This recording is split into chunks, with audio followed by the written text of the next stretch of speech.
আসসালামু আলাইকুম এভরিওয়ান, সাকিরাজি রান্নাঘরে আপনাদের সবাইকে স্বাগত।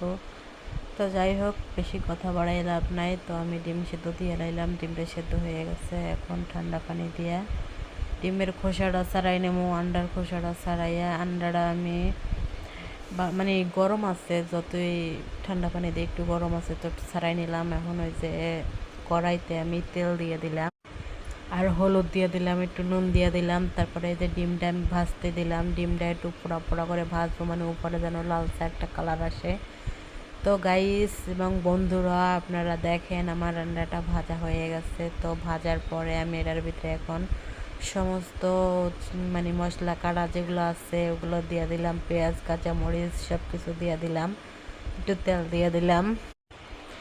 দিয়ে এখন লাড়াচাড়া করতেছি। লাড়াচাড়া করে আমি এই যে আপনার দেখেন মশলাটা দিয়ে দিতেছি। বাটা মশলা, জিরা দিয়ে, আদা রসুন পেঁয়াজ দিয়ে মশলা একটা বাইটা নিচ্ছি। এই মশলাটা এখন করতেছি, আপনার তরকারির ভিতরে দিয়ে দিচ্ছি। দিয়ে এখন একটু ঝোল দিয়ে দিছি। ঝোল দিয়ে এখন মরিচের গুঁড়ো টুড়ো শুকনো উপকরণগুলো দিয়ে দেবো। তো যাই হোক, আমি গুছিয়ে কথা বলতে পারি না, তার জন্য আপনারা কিছু মনে তার জন্য বাজে কমেন্ট করবেন না। আমার ভয়েসটা অত সুন্দর না, কিন্তু কি করব বলেন, যেহেতু ভিডিও ছাড়বো বা এই প্ল্যাটফর্মে কাজ করব ভাবছি, তো সব কিছু নিজেরই করতে হবে, কিচ্ছু করার নাই। তো গাইস, আমি এই যে আপনার দেখেন মশলাটা কষাই নিলাম। কষাই নেওয়ার পরে এই দেখেন তেলটা ছেড়ে দিচ্ছে। এখন আমি ডিমগুলো দিয়ে দিব। হ্যাঁ, ডিমগুলো দিয়ে দিব। ডিমটা দিয়া একটু লাড়াচাড়া করে নেব।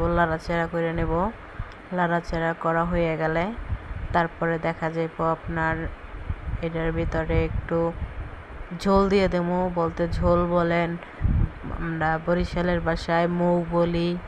তো এটা দিয়ে দিলাম। দিয়ে দেওয়ার পরে একটু লাড়া দিয়ে রেখে দেবো। লাড়া দিয়ে রেখে এই যে দেখেন বলক চলে আসছে। বলক চলে যাওয়ার পরে এই যে ঝোলটা টানাই নিয়েছি। টানাই নেওয়ার পরে এখন লাইরা চেরা আমি তরকারিটা মানে শালুন্ড আমি এখন বাড়িতে নামাইলাম। শালুন্ড নামাই নেওয়ার পরে দেখেন গাইজ কালারটা কীরকম হয়েছে। যদি ভালো লাগে অবশ্যই কমেন্ট করবেন। Thank you.